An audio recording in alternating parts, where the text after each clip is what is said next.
Imagine you had to knock a piece of fruit from a high branch. You might throw a rock. But what if your only tool was your own saliva? The Archerfish, Toxotes jaculator, faces a similar problem every day. Its solution is not just a simple spit, but a highly engineered projectile. Inside its mouth, the fish presses its tongue against a long groove on the roof of its palate, forming a tube, essentially the barrel of a gun. A rapid compression of its gill covers forces a fine, powerful jet of water through this temporary channel. It's a biological marvel of fluid dynamics, turning a mouthful of water into a weapon. But why doesn't this jet just break apart into a useless spray? A stream of water traveling 2 meters through the air should dissipate. The Archerfish performs a trick that human engineers would admire. It modulates the speed of the jet as it's being fired, pushing the water at the back of the stream faster than the water at the front. This causes the water to bunch up in the air, gathering mass and momentum into a single cohesive globule right before it strikes its target. It's not a continuous stream that knocks the insect off, it's a single, heavy water bullet delivering a knockout blow. This incredible feat of biological engineering would be useless if the fish couldn't aim. And its aiming problem is immensely complicated by a fundamental law of physics, refraction. When you look into a pool, objects aren't where they appear to be. Light bends as it passes from water to air. The Archerfish is looking from water into air, so the insect it sees is not where it physically is. The fish has to correct for this distortion. It has to aim at a location in empty space where it predicts the insect will be, accounting for the bent path of light. How does a fish with a brain the size of a pea solve a trigonometry problem that would challenge a human student? The fish isn't consciously performing calculations.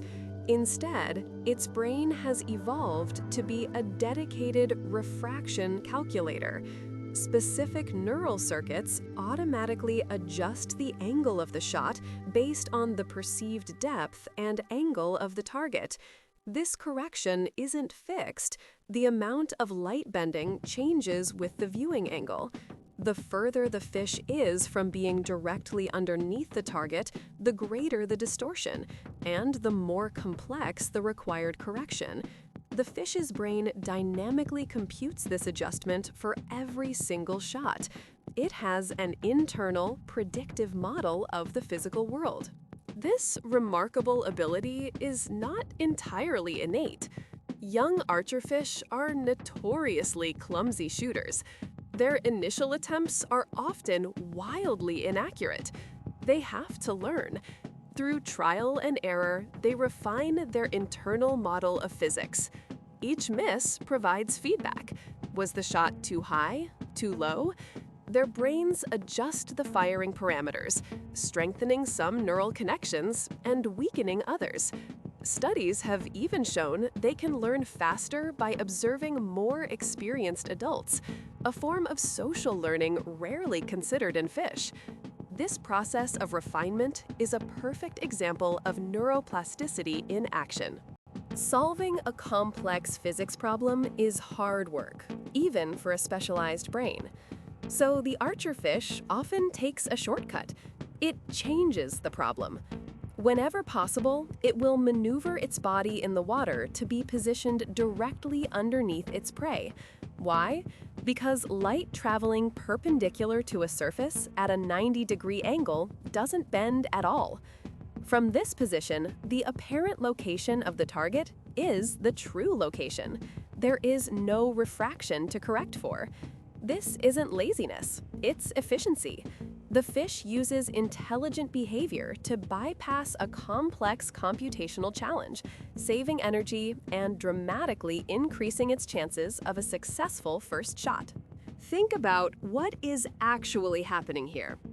The archerfish is manipulating an external object, a packet of water, to affect another object at a distance. This is, by a functional definition, tool use. It is projecting force and intent through a medium. The water jet is no different conceptually than a chimpanzee using a stick to get termites or a human throwing a spear. It demonstrates that the cognitive leap required for tool use isn't exclusive to primates or mammals. It's a convergent solution to a universal problem: how to interact with a world that is just out of reach. The answer, for this fish, is to weaponize the very water it breathes. Monotony has grown fast. Nearly 2,700 people have watched in the last few weeks, yet less than 0.03% are subscribed. It would mean a lot if you joined by hitting subscribe. And again, thanks for watching.